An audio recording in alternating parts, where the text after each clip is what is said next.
Welcome to the Virtual Excellence Show, where we speak with amazing people who give us insights into how to be excellent in our increasingly virtual world. In a moment, we're going to be getting insights from Simon Terry, who has been working in the space for decades, has deep insights into the future of work and how we can make organizations work effectively. I'll come back to Simon in a moment. Just quick introduction. This is a show. We've got weekly conversations with amazing people, providing deep insights, and also other segments, including news and tutorials. So if you're wanting to be excellent in the virtual world, please subscribe to our channel on YouTube.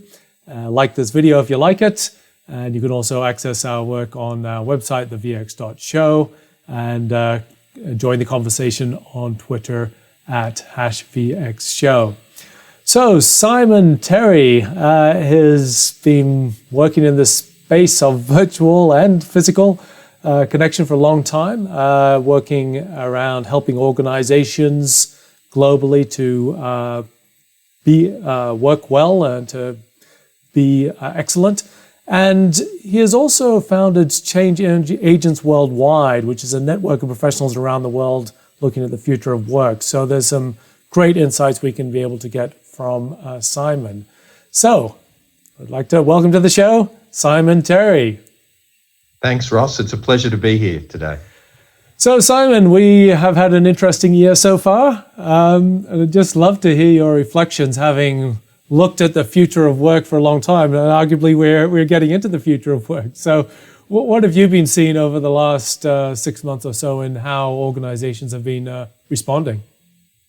Well, I think, Ross, we've known for some time that this technology works to enable people to collaborate in real time, to work in some very different ways, to work remotely, to bring distributed teams together.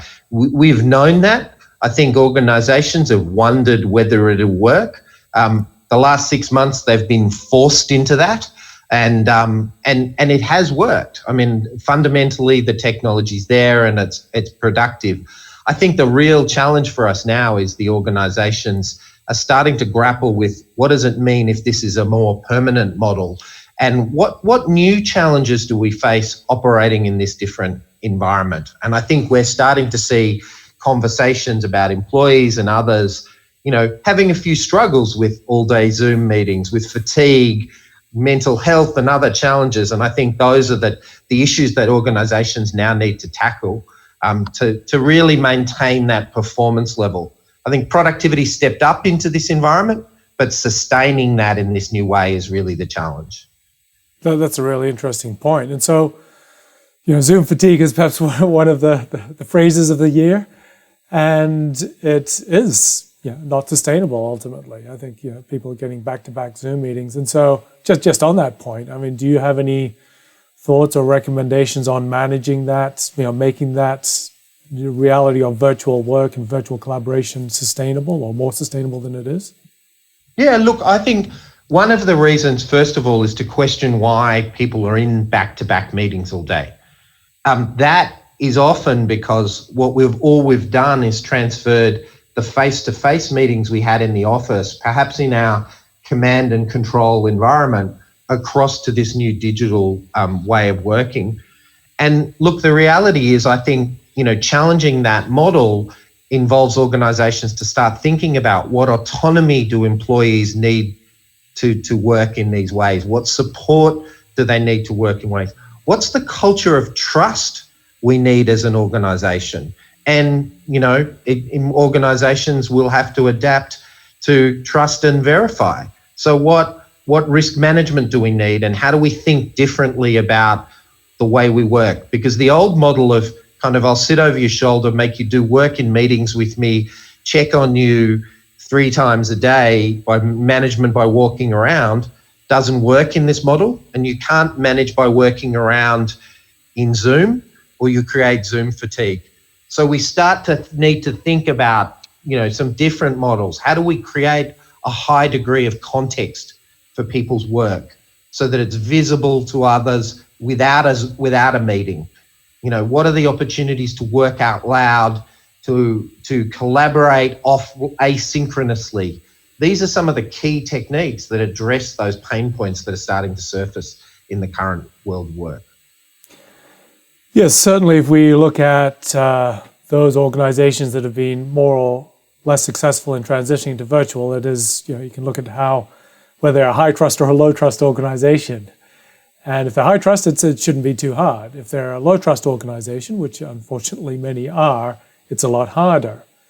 So for those organizations that, say it quietly, but they are low trust organizations, what is that journey? Suddenly cast into this virtual world where, as you say, you can't look over their shoulders. You do need to trust. Trust is the only way it's going to work. So what are some of those elements of that transition? Yeah, I mean, the first element of that transition is, do you actually know what your employees are meant to be doing? We've got lots of organizations that have kind of let the accountability structure be unclear because they've relied on lots of meetings, lots of interactions, lots of manager oversight to get productivity.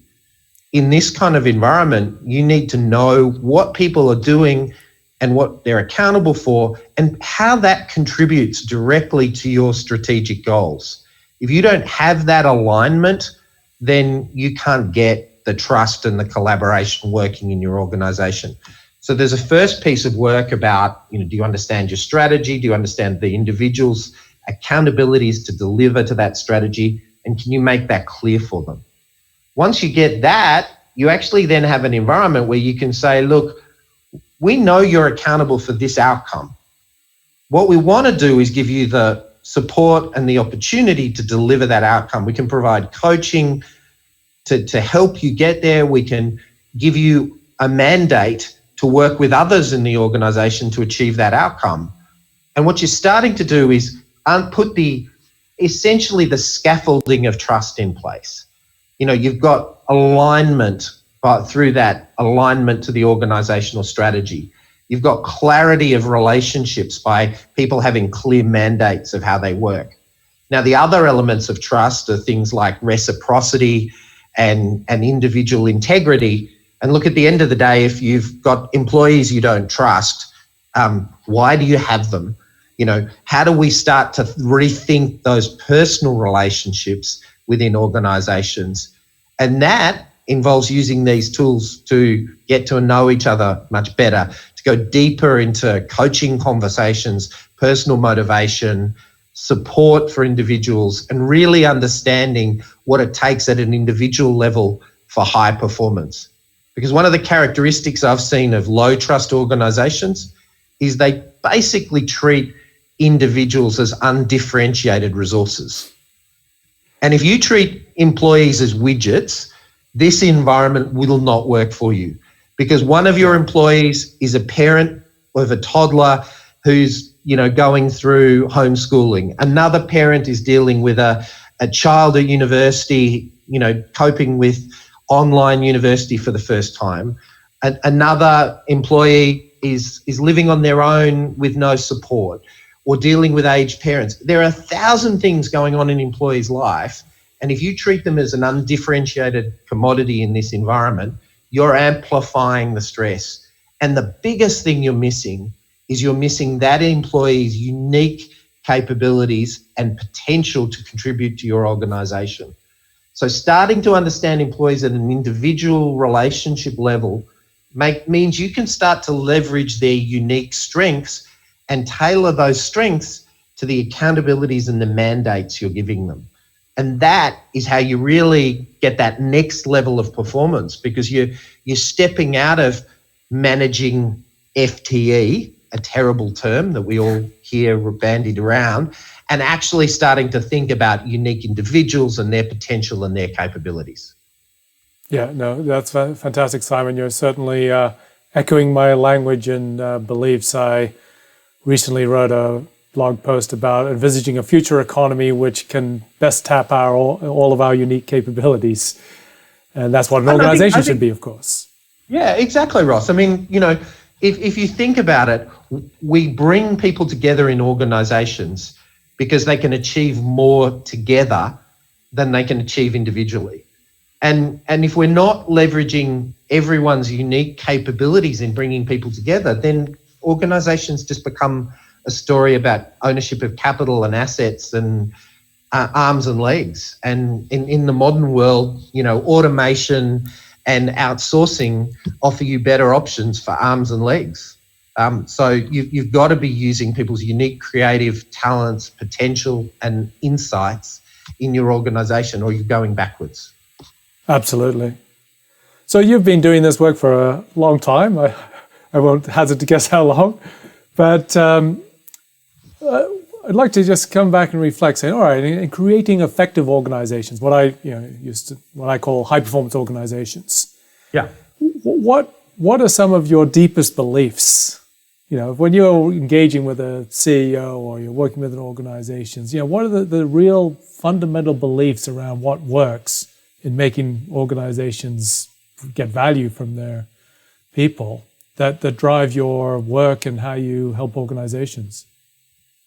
Oh, look, Ross, I think, for me, it's almost trite to say it now, but I think it begins with the impact that organization's seeking to have for customers, for community, and for others. It's trite to say it because, we wrap it up in purpose, and Simon Sinek's start with why and other things. But the reality is not many organizations on a daily basis for every employee get that down to the level of, this is the impact your role has for our customers and our community and others. So get that level of focus and that level of intensity. Get that level of outward orientation in your organisation, because internal bureaucracy, internal fights disappear when everyone can align to the impact and the value you're trying to create for customers and for the community. So that for me is a core of it. That's a core of motivation. It's a core of why we're here and what we're trying to achieve, and it should shape everything an organisation does. I guess that the other piece we've touched on already is that then build an organisation that leverages the capabilities of people to achieve those outcomes you just said on. That the misalignment between what an organisation thinks it's there for and what it's actually capable of doing, whether that's people, whether that's technology, or whether that's processes, is, I think, the biggest gap in performance all organisations are grappling with. Execution is a fundamental issue, and that alignment comes from making the work of the organisation ever improving the way processes and capability are used to deliver to the external market, and making employees understand that there is no the way we do stuff around here. It's ever evolving.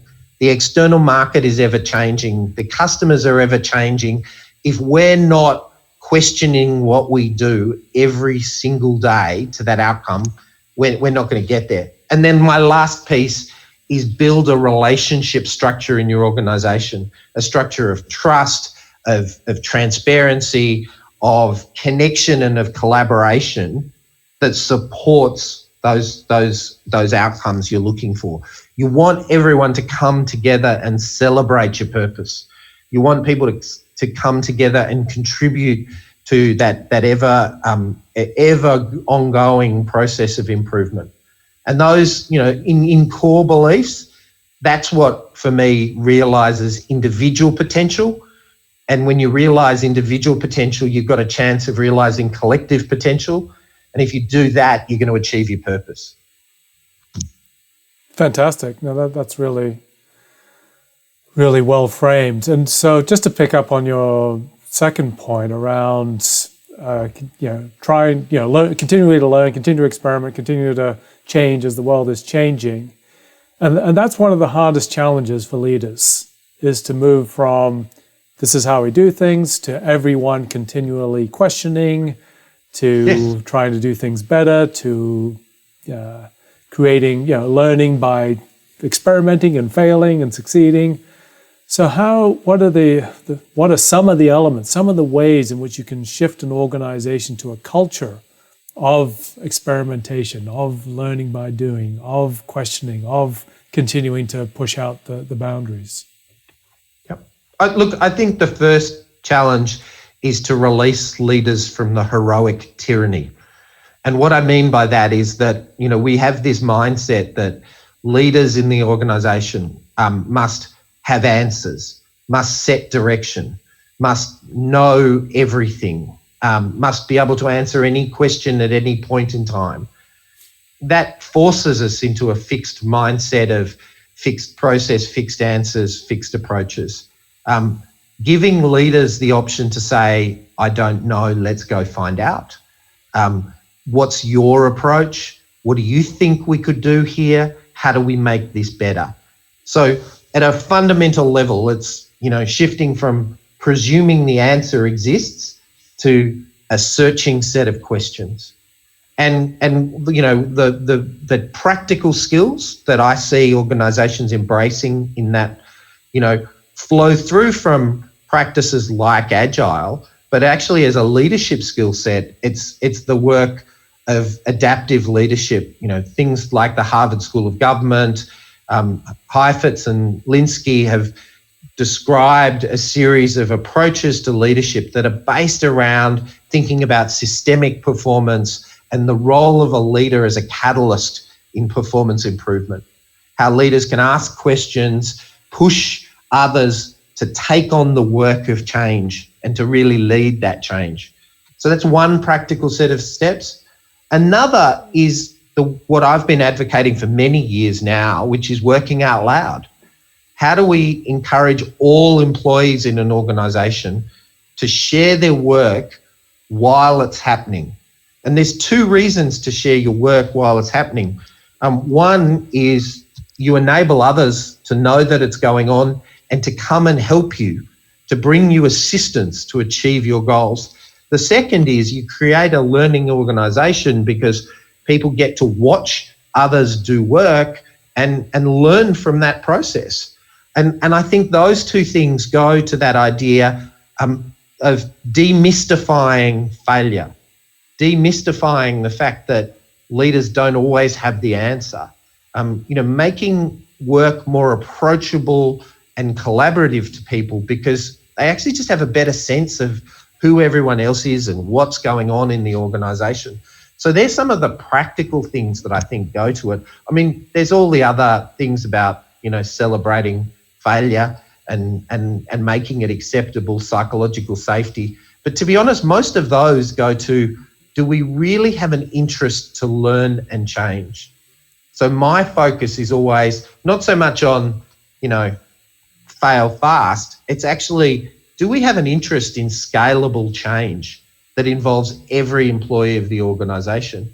And have we actually given them the liberty to create change? We all know the horrifying stories of people stuck in bureaucracy who say it's policy or the computer says no. My question is, how many organisations have given employees the degrees of freedom they need to execute their role? Yes. So just a quick follow-up. That working out loud is, so one of the first thoughts is there's Slack and a whole bunch of other similar tools out there. Slack seems to be the one getting the attention these days. So to what degree can Slack or potentially a project management tool together enable working out loud, or what else on top of that is required to make this, what you describe as this working out loud really happen? Yeah, I mean, it's really simple in the sense that, tools like Slack or Microsoft Teams or Yammer or Workplace by Facebook, there's a whole range of tools that are available now which give employees the chance to share their context, to share their work, to share insights, to share stories from customers. And organisations need to be embracing the openness that comes with these tools, encouraging employees to do that sharing and to do so in the context of the strategy. We're not interested necessarily in pet pictures. We're actually interested in the things that will help shape the changes we need to do to make us more aligned to our purpose and our goals. And so I think the more organisations create that conversation using those tools, They're inviting employees to contribute. They're inviting employees to share insights, to make comment. That's what working out loud really goes to. In our entirely virtual environment, working out loud doesn't necessarily involve technology. I've seen great examples where people have used, Kanban boards and posters. So Trello can be a great way to work out loud, to use a kind of Kanban board model of the work that's in progress and how it's flowing through, because what you've done is created visibility of everything that's going on. And so there's a range of tools that can embody this philosophy. But it's that idea of, if I'm about to start this task, who should I share it with? And have I shared it before I start? And do I share the status continuously as it changes? Fantastic. Yeah, that's great advice. So, slight change of tack. You established Change Agents Worldwide 5 years ago, I think, as a network of extraordinary people, quite a few of whom I know, I believe, who work together. And so that's a virtual organization. It's you've been learning by doing, no doubt, as you've created and supported and nurtured that. So just love to hear your reflections on lessons learned in Change Agents Worldwide over the years that's been in operation. Yeah, look, I think firstly, one of the key lessons is there's so much to be gained by working with extraordinary people. Change Agents Worldwide is a network of 40-some future of work professionals from around the world, working both in consulting contexts, working in government contexts, working in large corporations, and the ability to bring those people together and share insights, to collaborate on problems for each other and for clients has been an amazing experience. The challenges of that are extraordinary people have extraordinary opportunities. So it's important to work with the right people, find an alignment of purpose and of intent. It's also important to recognise that we chose very early on in that journey to say this organisation didn't put bounds or restraints on these extraordinary people. We are just a part of their life. They're not employees. We don't require them to generate revenue or work in particular ways. Everyone has the freedom to come and go as they would like. That freaks some organisations out in the sense that they may be competitors of each other. They may be, re-leveraging insights they've gained within the organisation in their outside consulting work. But what we've viewed over time is if you create the right relationships, the right high trust environment with extraordinary people, the value creation for all exceeds those minor leakages, issues, conflicts. There's always difficulties to work through, but we've seen amazing value to everyone by focusing on creating that high trust environment. That's why we've unlike some other consulting networks, we've actually limited the size. We wanted everyone to know the network and to learn about each other's work, each other's circumstances and environment, because we're not seeking to we're not trying to create a virtual consulting platform. There are people doing that and they're trying to get thousands of people. And what we saw in those networks is they basically commoditized their participants. We don't want to commoditize. We actually want to celebrate and enable the potential of this extraordinary group of people. Yeah, fantastic. So could you just give me an example of just one example of how the group has come together to create value for a client project or whatever else? Yeah, so we've had, so for example, working entirely virtually, we've had processes developed inspired by one of our colleagues, Joachim Stroh, who's got some great thinking about how to do this kind of work. And he created virtual green rooms so that when we're going through that business development phase with a client, we can actually invite the client into our green room and and have a wide-ranging discussion about the problem the client's brought to us and start to envisage solutions, sometimes to, some of the systemic issues, not just the symptoms that the client may be focused on. And that's been a very powerful process because that runs asynchronously through a 24-hour cycle, because we've got change agents all around the world. The client will be based in one jurisdiction. We've also run it with clients who have representatives in multiple time zones. And what they find is a rolling sequence of this group of 50 change agents engaging with them, helping frame for them the problem statement, and also paths and options for them in terms of solutions.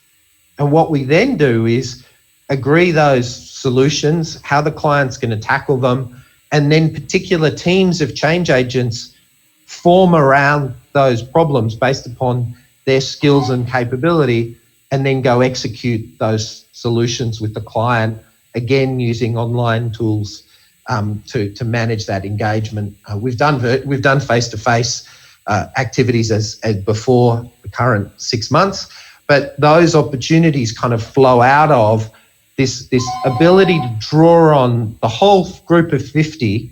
Whilst a few people will end up executing the work, everyone contributes. We get the value of that whole network thinking about shaping the problem. We get people's suggestions and expertise woven into the solution approach. And then the client, just sees great outcomes and gets them delivered fast, because we're able to draw on, what is a group that's got, in some cases, 20, 30 years of expertise at tackling, organizational collaboration, knowledge management, change management. We're bringing deep, rich veins of expertise and doing so in a rapid, experienced way by drawing on that collective. Yeah, that's great. It's I'm sure the clients get a lot of value from that. Yeah, and look, and that's there's a few, as ever, there's a few testimonials on our site, and we've done some case studies of just how we brought that and how that kind of enables us to transcend geography. I've worked on opportunities for United States clients. I'm based in Melbourne, Australia, but you kind of go beyond bounds when you've got these kinds of opportunities to collaborate and work together. So to round out, as you know, I tend to be quite future-oriented, and you're obviously involved in the future of work. So tell me, what's going to happen? Just any quick thoughts. We've had a big transition this year. What can we expect for the future of work and organizations in the next few years? I mean, what's your summary thoughts of what will change and how it will evolve? Yeah, look, so I think we are facing into the ongoing journey of automation and analytics. Clearly major themes that organizations are embracing. That is going to be an underlying driver of transformation as our work and our relationships with customers and other things become more and more digital. We're going to see an increasing step up in the value of and the role of automation and analytics. Those things are on the board table of organizations now and being executed in organizations now. And there's going to be a rapid ramp up of that activity. What I think that pushes us back to, though, is to start to think very differently about risk management in the future of work, because algorithms are great, but they don't solve every problem, and they have blind spots and they have biases, and we need to think differently about risk management. There are just challenges that Zoom fatigue challenge we're talking about has its own challenges. How are organizations really aware of the risks in this new environment? So thinking differently about how accountabilities, transparency, analytics can contribute to risk management in this environment is a key part of what organizations are going to grapple with. And then, for me, the piece is that I still see we have a massive untapped opportunity to leverage the potential of people, the creativity, and that piece I was referring to before about degrees of freedom. We're almost still in an 1890s mindset about what work involves. We're still thinking about employees on the floor of a cotton mill when we think about work. And I think we're missing, kind of the next transformational opportunity to think about, that creative potential of people, where people add the unique value and how we enable that by giving them freedom within a structure and within a scaffolding that supports their performance. Yes, well, I think that there's the future of work is exciting and a lot of opportunities. It's a lot of people point to the downsides, and those we have to acknowledge some of the risks. But I think there's I'm very positive around the potential, if we choose to create it, of a very very exciting future of work. I agree, Ross. I mean, I think for everyone, just as I did in that comment there, analytics and automation is seen as a downside because it'll be a loss of jobs. But on the flip side, it's actually an enabler of much of the creative potential we're talking about. And I think the history of, probably ever since the wheel, we've been debating, hey, but if we introduce this wheel thing, there's going to be a loss of carrying jobs. So I think we've always found the way for people to do creative things that are the next horizon. Just look at the transformation of industry from manufacturing to services to experiences. We've only just begun. There's more to come. Absolutely. So to wrap up, how do people find out more about Simon Terry and Change Agents Worldwide? Well, they can find me at simonterry.com or Simon G. Terry on Twitter. And Change Agents Worldwide is at changeagentsworldwide.com or CHAGWW on Twitter. Awesome. Thank you so much for your insights, Simon. I found that inspiring, and this is important work. So I'm very glad you're out there helping organizations make these transitions. It's really fundamental. Thank you so much for sharing Ross. Your insights and your time. Thanks, Ross, and thanks for the opportunity to talk about it today. So that was Simon Terry giving us insights into the present and future of work.